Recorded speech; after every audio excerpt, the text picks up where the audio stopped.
Welcome to Going Beyond. Kaamya Karthikeyan is my guest in the studio today. Now, it's not every day that you get to meet an almost 18-year-old who has had the courage, the determination, and above all, the strength of character to climb the world's highest mountain. And so what greater joy could I have as the host to invite her, to be so glad that she's here in our studio today. Kaamya, thank you so much for coming here. I'm really, really grateful to you. Thank you. In one simple word, I want to know your feeling at the top of the mountain. Just one word. Thank you so much for having me, first of all. And I think it is difficult to encompass that entire feeling into one word.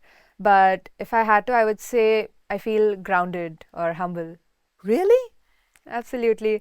I think the common notion is that people feel like they've conquered the mountain or, they're all powerful.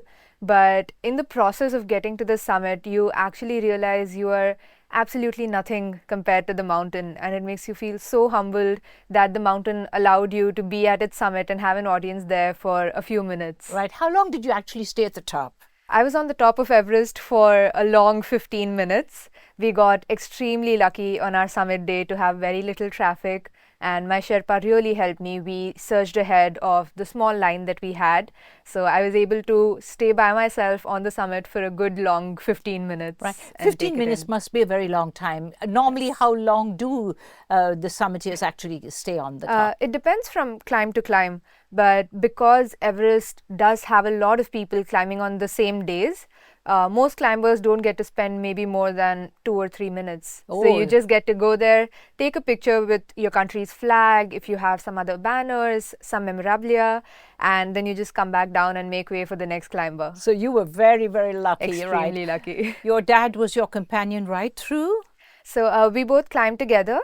But on Everest, each climber climbs with their own individual Sherpa. So me and my Sherpa summited around 12:30 in the afternoon, and my dad and his Sherpa summited around 2:15 in the afternoon. Right. So when exactly did all of this take place? So the Everest expedition was in May of last year. So it's been a long time coming, but the minimum age to climb Everest from the Nepal side is 16 years, and I had just turned 16 in August of 2023. So last year's May was the earliest that I could have climbed, and the expedition itself was about 2 months long. Right. You did say just now that it was a long time coming. What do you mean? Are you talking about preparation that you were making towards the climb, or what exactly? I think the preparation mainly because I've started climbing the 7 summits, the highest peak in every continent, when I was 10 years old. Back in 2017. Oh, that's a little girl. Absolutely. And I think it's been a long, wonderful journey since then. I have learned a lot about climbing, about the experience, about my training and preparation. So I think all of that over the last 7-8 years led us to the Everest climb last year. So when you say that you climbed when you were 10 years old for the first time, so who kind of initiated you into it? I mean, did your dad and mom show you photographs of the mountains? Did they take you trekking to little hills? How does it work, I wonder?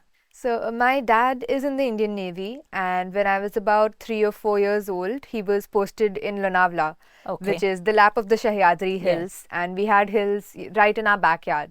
So we would go on those treks pretty often. And my dad started climbing in the Himalayas. So I used to ask my mom, why does he leave us to go to the mountains again and again? Right. And my mom said, you have to go see for yourself. That's the only way you'll ever know. And she took me on my first trek when I was 7 years old in the Himalayas in Uttarakhand.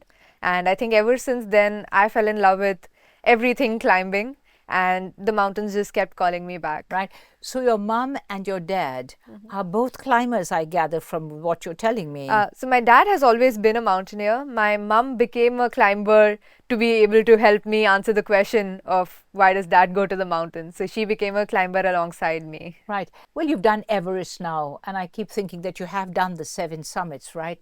So what's left for you to climb? So in the short term, I'm on a mission to complete the Explorer's Grand Slam. Which is That what? is climbing the highest mountain in all the continents, which I've completed, and also skiing to the North and the South Poles. So I hope to ski to the South Pole this December. But of course, in the long term, I think the Indian Himalayas especially have so many mountains, very technical, challenging, difficult and beautiful peaks. And I don't think a lifetime is enough to climb every single one of them. So I'm sure I'll always have something to climb. I just love your spirit. Tell me, the first tall mountain, when was that? I think the first proper expedition or mountain I think I climbed was Mount 𝒐𝒂, which I climbed in August of 2017. Where is that for the uninitiated, please? 𝒐𝒂 is in Ladakh, and it's a peak just above 6,000 meters or 20,000 feet, and it's considered the Everest of trekkers. Really? It's a trekkable peak and above 6,000 meters, which is extremely rare. And it was a very difficult climb as well, because the summit climb is about 19 hours to go from the base camp to the summit and make our way back. So I did that and summited it 3 days before my 10th birthday. So that was the first proper expedition that I did. I gather from talking to you that you were never really forced into climbing. This was a love that was developed within you. Am I right? Absolutely, 100%. And I think with something like mountaineering, it's not really possible to force someone to do it, because you're putting yourself in situations where you're risking life and death. Indeed. And you're doing really hard work every single day, both physically and mentally. And I think one of my first treks, we had someone who said, a very experienced trekker at that point, who said that the mountains call you back. And as a 7-year-old, I found that really absurd. But it has become a reality for me. And I think it's something that comes from within for every mountaineer. Right. I need to ask you, Kaamya, how do the other mountaineers treat you? How do they deal with you? You're so little for them. I think they've been really, really accepting and enthusiastic. I always have the most fun part of mountaineering for me has been interacting with all the people I get to climb with, because each of the 7 summits we go join an international team, and there are so many different people with different backgrounds, different experiences and really interesting stories. And I think they've never seen me as someone who's maybe an outsider or maybe not experienced enough. And I've always been treated as equally strong by most of my teammates. Right. And I think that environment really also made me want to keep going back to the mountains. Right. Just wanted to check, when you go to somewhere as high as Everest, when you come back, are you sort of yearning to go back, or are you thinking that, my gosh, I'm still on a high? Oh, absolutely. The moment you come back, you want to go out there again. Really? And there's a comic that we've seen. It's very popular in the mountaineering circuit called the Mountaineer cycle. So you plan an expedition, you go out on the climb, you ask yourself, why am I putting myself through this? You promise to never go on a climb again. And then the moment you're back, you start planning for the next expedition. So I think after that entire experience of going out there, standing on the summit, coming back safe, you just want to go back there again as soon as you can. Do you think that mountaineering could be dangerous? I do think it can be dangerous. And of course, there is some amount of fear surrounding it in every climber. And I see, for one thing, that amount of fear, the little bit of fear that is there, is very necessary. I could completely agree with that. Because it's what keeps you safe on the mountain. Because only if you're scared will you make rational decisions that keep you safe. Right. But of course, there are dangers. We've lost friends and really close climbers to avalanches on climbs. So it is a dangerous adventure sport. But I think in mountaineering, we prepare for 80% and we leave the rest up to the mountain. Right. So we hope and pray that the mountain will let us go to the summit and come down safe. Right. When you're climbing, who makes the decisions for you? Should you go? Should you break? Should you take a break now? How does it work? Do you do that? Do the Sherpas do that? How does that work? I think it's a lot of team effort that goes into every single decision. So, of course, I'm still a young climber. I haven't had as much experience as most of the people on the climbs that I go with. 7 peaks cannot be little experience at all. No, but, I have till now climbed with either my mom or my dad. Right. So, we speak together. The Sherpas, of course, or the guides have their own experience of being on that particular mountain tens of times. So that put together with, on Everest, each team has a meteorologist. So their weather reports put together, the expedition operator. So it's a lot of factors that we consider, and then we come to a final planned together. Right. From someone who doesn't know anything about mountaineering, I'm amazed that you're talking about a Met guy and so many other people. So what's the total amount of people who would actually be on a climb that you have done? It depends again from climb to climb. So many different mountains are climbed in different ways. In the Alps, we have the alpine style of climbing, which is more self-sustainable. So you try and take everything by yourself. You do, you cook your own food, you pitch your own tents, you set your own ropes. That is one ideology of climbing. And in the Himalayas, what most of us follow, it's called the expedition style of climbing. And there it's a whole village that does the climb. Okay. So with Everest, you have an entire base camp set up where you have the expedition operator, you have cooks, you have Sherpas, you have porters, and even higher up in the mountain, as high as Camp 2, which is at about 6,200 meters, you have a cook who stays there for an entire month to ensure that the climbers are getting food properly. Right. That's a bit of a stylish way of doing it, isn't it? I think it's also necessary in the Himalayas because the approach to all of the mountains is so long. To get to the Everest base camp takes about 7 days of trekking. So since the mountains are so deep inside valleys, since the approach is so long, you need that amount of logistic to reach every part of the climb. And that means you'll need as many people to help out with all those logistics as well. Right. I want to ask you now, around your own dining table in your home, is the talk always about mountains and climbing and going up, what to do, planning, etc.? Not always. Really? Of course, a large part of it, a large part of mountaineering, in fact, is about the logistics and the planning. And there's a whole Everest of planning before you even set foot on the mountain. How long does that planning take? I think many for months? us, the proper planning itself maybe takes a couple of months, but the knowledge that you apply, it's probably developed over years. Really? So every climb, you'll make a few mistakes and then you learn from those and then you apply that to the next climb and then you make new mistakes. Right. Your dad goes with you till now. Do you see a time in the not too distant future, I hope, that you'll be doing this on your own? I do hope so. I really enjoy climbing with my dad. He's been my inspiration, he's been my coach and my climbing partner, and I really do enjoy climbing with him. But of course, mountaineering is really resource intensive, so it's not very sustainable for us to be climbing together all the time.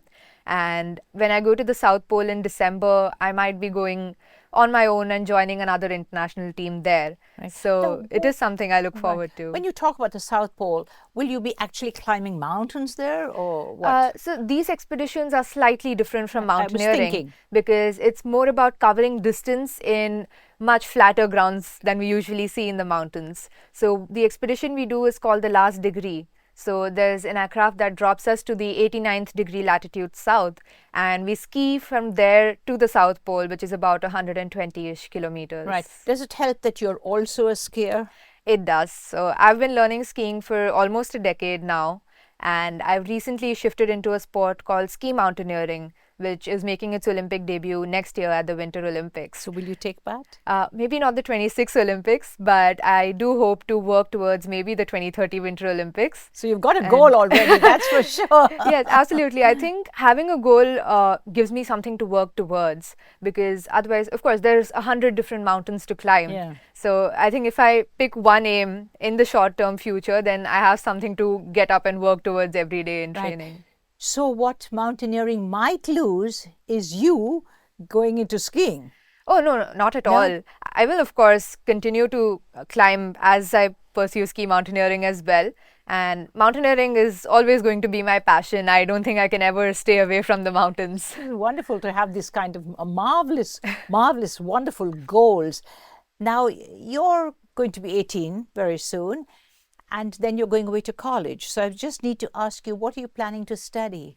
I'm planning to study computer science, and I hope to work at the intersection of drone technology and mountaineering to facilitate rescues, to ferry equipment. There's a lot of scope for improvement in the mountains environment because it would reduce the human footprint drastically, and facilitating rescue at higher altitudes. So something to bring together my passion as well as my academic interest. Right. You're going to be studying in Delhi, I understand. Do you think you're going to be able to actually wedge all of this in? Will the college actually let you go off if you decide to climb the mountain or go off to the North Pole or the South Pole? Quite likely. Will you be able to do that? Absolutely. I've been very lucky to be allowed by my college to take holidays whenever I need to for my training, for my expeditions. And of course, Delhi is close to the mountains. Yeah. So, I can go out on the weekends to do a couple of treks and train. So it is something that I do look forward to. Right. Does the college itself actually know what's in store for them when they open their doors to you? Yeah, I hope so, because I have visited the college and they have been extremely, extremely helpful to me, even before I've set foot on campus already. So I do hope I will be able to not just climb for myself, but also get a couple of my peers into trekking and climbing as well. You've got your little sights already in place, I can see. The college itself, do they understand what it means when they actually are giving you that seat and allowing you to be in there? Do they know what's in store for them? Absolutely. I think we've spoken with the entire admissions team and they've been extremely helpful. They have given me a complete scholarship and also said that they will be able to facilitate me pursuing my passions in whatever capacity they can. And, we have made them aware of all the things that I want to do within the next 4 years of my college time as well. And they have very graciously accepted to allow me to do that to the fullest of their abilities. Kaamya, I'm just thinking, do they realize what a star they're taking on? Yeah, I think it's a wonderful opportunity for me as well. I've always been told by my parents and within myself as well that both my academics and mountaineering are equally as important to me. So to have a college that, of course, recognizes me as a talent and has given me that opportunity to pursue my academics alongside my passion, but at the same time will treat me as, any normal student. I think that's the most important thing for me. What do your friends think about you?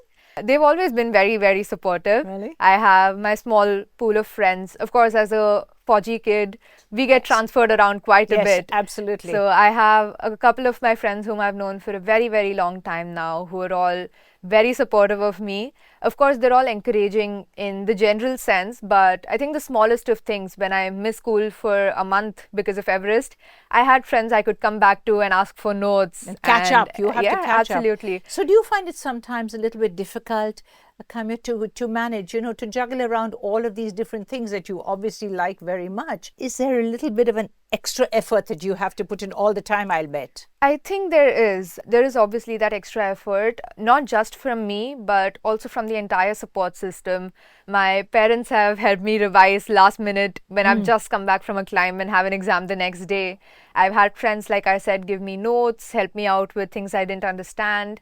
I've had teachers take extra classes for me in a layover between 2 flights at Dallas airport. Right. So I think it's all of these people coming together and putting in that extra bit of effort. Right. And, I've tried to work in whatever free time I get. So even at the Everest base camp, while we were waiting for the weather to open up, I was sitting and studying for my SATs. Oh, right. I was applying to colleges sitting in Antarctica. So it's, I think, that little bit of extra effort and working in whatever little bit of time you get in between big things. Yeah. Probably your parents haven't expressed it to you, but do you think that your mom and dad maybe sometimes have a little bit of a worry about you and they, think about how dangerous this whole thing is? Absolutely. I think for my dad, it's probably less because on the more technical climbs, he's been with me. Yes.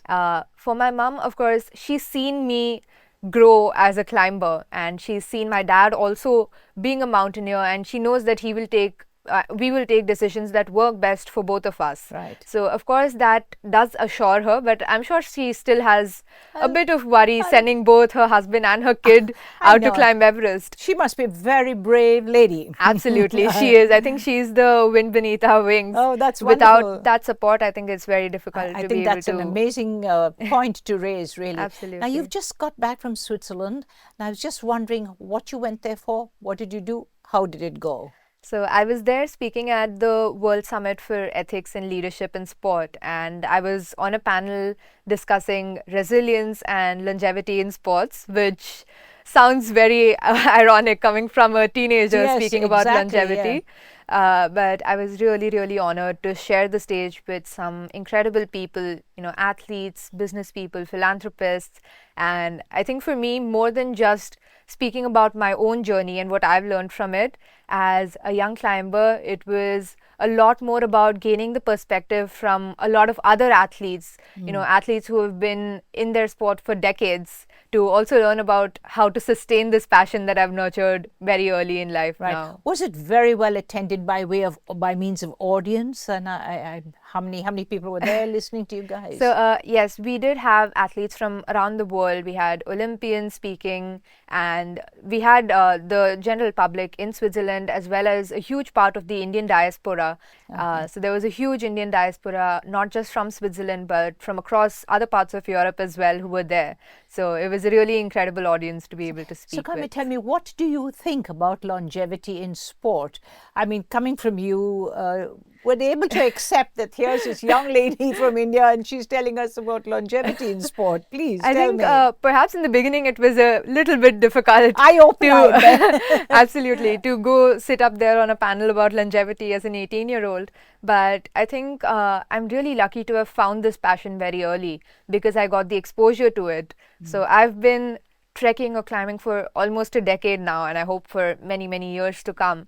But to me, longevity has always just been about keeping the fun intact, because in all the rigor of balancing it with academics, the training, the planning, securing the sponsorships, if I had forgotten to just enjoy the climb, I perhaps wouldn't have carried through with it for as long as I have. Right. Do you get very excited, tell me, when you're going off on these trips? Oh, absolutely. I am the happiest when I'm in the mountains. Really? Absolutely. And it's very difficult to get me to leave. Really? Of course, it's not the most comfortable life. So it is, of course, a few days every time we go out to get used to it. But once I've been there for a day or two, I just never want to leave. Have you ever encountered other young people like yourself on the mountains? Any mountain of all the 7 that you've climbed? I've been lucky in the past year to have encountered a couple of young people. There is another Indian climber by the name Vishwanath Karthikeyan, who is also around my age. He summited Everest this year. There is an Australian climber, Bianca, who is a great friend of mine. Another amazing climber. She's climbed an 8,000-meter peak called Manaslu. She's the youngest female in the world to climb that. I have met an American climber by the name Emma, who is also an Everester from the 2025 season. And I think it's just incredible that I'm able to meet all of these young women. And we're a very small club. Right, so it's incredible that we're probably few people who can understand what it takes to do it at this age. Right. Well, I've read about the different ways to get to the top of Everest. So how is that determined? I mean, when you're planning to climb, how do you decide whether you'll go by this face or that face? How does it work? For Everest, there are 2 approaches. There's one from Nepal and one from Tibet. For us, it was a very simple decision because I knew I was ready to climb last year. And the minimum age from the Nepal side is 16, but from the Tibet side, it's 18 years. So for us, it was a very easy decision to make to go through Nepal. And there are different challenges on either side. On the Nepal side, you have the 𝒂𝒐𝒴 ice fall, which is basically all the snow that falls on the Everest massif, which is flowing down, it turns and it cracks, and there are huge chunks of ice. Avalanches must be very common. There are avalanches which are very common, and there are huge towers of ice which we call 𝒅𝒆𝒔, which can be equivalent to about 2 or 3 floors, which, the ice fall is always moving. So it's considered one of the most difficult parts of climbing Everest through the Nepal side. And the approach to the base camp is itself 7 or 8 days. Whereas with the Tibet side, you can drive to the base camp and walk till the advanced base camp in trekking boots. You don't need your climbing big boots. Okay. But on the Tibet side, the big challenge is that above 8,000 meters of altitude, between 8,000 and 8,849 at the summit, there are 3 vertical ladders. So there are different challenges on either side of the mountain. Explain to me, when you say vertical ladders, do you mean snow actually, or what? Or ice, or what? I'm not very well versed with the Tibet route, I would say that. But the vertical ladders are usually in places where there isn't a walkable route. So the ladders are fixed onto the mountain using screws, and the climbers use it to go past. So who has actually put those ladders in place? Is it the country or what? There is a group of Sherpas in the Nepal side called the Icefall Doctors. Icefall Doctors, what a lovely word. A lovely name, because they stay right at the end of the Khumbu Icefall near the base camp, and every day they have to step out and quite literally mend the icefall because it's constantly moving throughout the day. So there are crevasses which have opened up wider, there are seracs that must have fallen, so the route needs to be changed, and they fix the entire rope route from the base camp all the way up to the summit on Everest. So nothing is cast in stone, as I understand it. Is that right? Absolutely. The mountain is always moving. Right. How do you cope with the weather conditions up there? We had some very difficult weather on Everest. While we were going from Camp 3 to Camp 4, which is the last camp, we had almost blizzard-like conditions. There was snow blowing all over, and there were about 250 people going from Camp 3 to Camp 4 that day, 200 of which turned back and went to Camp 3 to come up the next day. Really? So we were really lucky to be part of those 50 people who kind of just pushed through the bad weather to get to the summit camp. Right. And I think my Sherpa played a huge role in that, because I am someone who was able to climb faster than a lot of other people on the rope. But on Everest, you can only walk in one line because there's only one rope and you really can't unclip from it at any point because the slope is really steep at most places. But my Sherpa had the confidence that if I slipped, he would be able to anchor me. So a lot of times, if we were stuck in a line behind a few slower climbers, he would unclip us from the rope, anchor me to himself, and then we would kind of walk around, clip back onto the rope, and then keep going. So this means that you're very much dependent upon the Sherpa who's with you. I don't think dependent would be the right word. Really? They guide us, they help us, and it would be impossible to climb Everest without the Sherpa community being there. But I believe if you're dependent on the Sherpa, you probably are not the right person to be climbing Everest at that point. So that's not a good thing to be. No. So of course the Sherpa helps you in every single way, right from gearing up to showing you the route to helping you if you're too cold, too tired, all of those things. But I think every climber going to Everest should be assured that they can do it by themselves. Okay. And then you have the Sherpa to help you when things go bad. So they have to have the self-confidence to be able to go up themselves. Absolutely. Do you actually get the same Sherpa all the time, or how does that work? No. So there are local operators wherever we climb. So the Sherpas that I've climbed with are only in the Himalayas. When we go, say, to the Andes in Argentina, or we go climb in North America, there are different guides and different guiding groups. In fact, the North American climb we did without a guide, because there are only 7 companies that are allowed to have guided expeditions there, and none of them were ready to take me as a young climber. Oh, you were too little for them, were they? So they didn't want to take the risk, which happened quite a few times. It happened with us in South America, where we were turned back just before the summit camp because the guides thought I had high altitude sickness and they wanted to turn me around, but my vitals were much better than they were the morning I'd started out. Right. So we ended up having to come down to the base camp and then go climb the entire mountain a second time. Right. Who checks the vitals? So on a lot of mountains, they have doctors at different points. Okay. So otherwise, we carry a portable oximeter, Right. which we use to just check our oxygen levels. You deal with that yourself? Yes, we do. Okay. But like on Everest, we had a team doctor that was at Camp 2. And in Aconcagua, there's a doctor who's at Camp 3.